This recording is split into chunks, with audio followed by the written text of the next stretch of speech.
एक वार प्रहार 10 तुकडे करण्याची ताकद आमच्याकडे.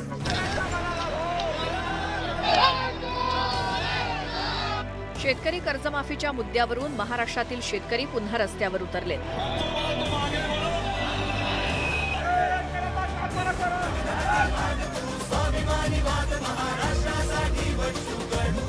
प्रहारचे नेते आणि राज्याचे माजी मंत्री बच्चू कडूंच्या नेतृत्वात शेतकऱ्यांनी महाएल्गार मोर्चा काढलाय. या मोर्चानं बुधवारी नागपुरात रुद्रावतार धारण करत रास्ता रोको आणि रेल रोको आंदोलनं केली.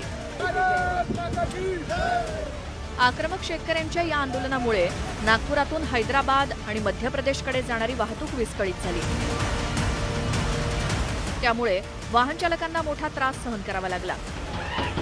तर काही शेतकऱ्यांनी समृद्धी हायवेवर टायर जाळून निषेध केला. जर का या सरकारने या शेतकऱ्यांच्या आंदोलनाची दखल घेतली नाही तर आज आम्ही या ठिकाणी फक्त टायर जाळून या ठिकाणी आंदोलन केलंय.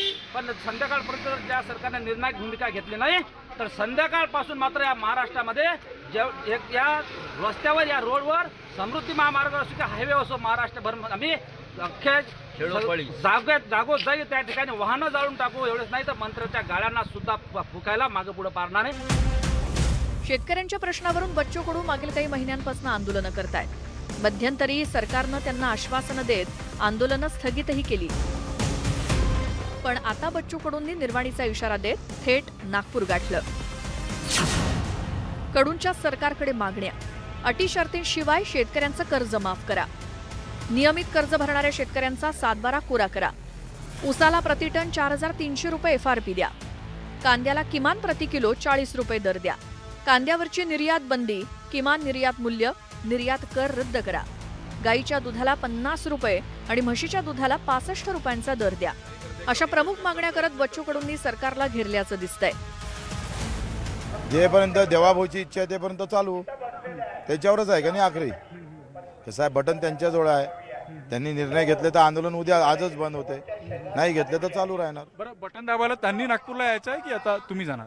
कुठूनही दाबलं पाहिजे ना, तिथूनही निर्णय घेऊन बटन दाबा. आम्ही इथं कॉपी पाहतो, मागं घेतो. सरकारने पहिल्या दिवशीपासून सकारात्मक भूमिका ठेवलेली आहे. आंदोलनाच्या आधी देखील आम्ही बैठक बोलवली होती. आपण चर्चा करून यातनं ज्या गोष्टी शक्य आहेत त्या करू अशा प्रकारे आम्ही सांगितलं होतं. पहिल्यांदा बच्चू कडूंनी त्याला मान्यताही दिली होती.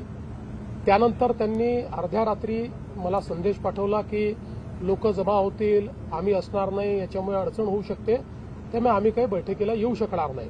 त्यामुळे मग आम्ही ती बैठक रद्द केली. आजही बावनकुळे साहेबांनी त्यांच्याशी संपर्क केलेला आहे.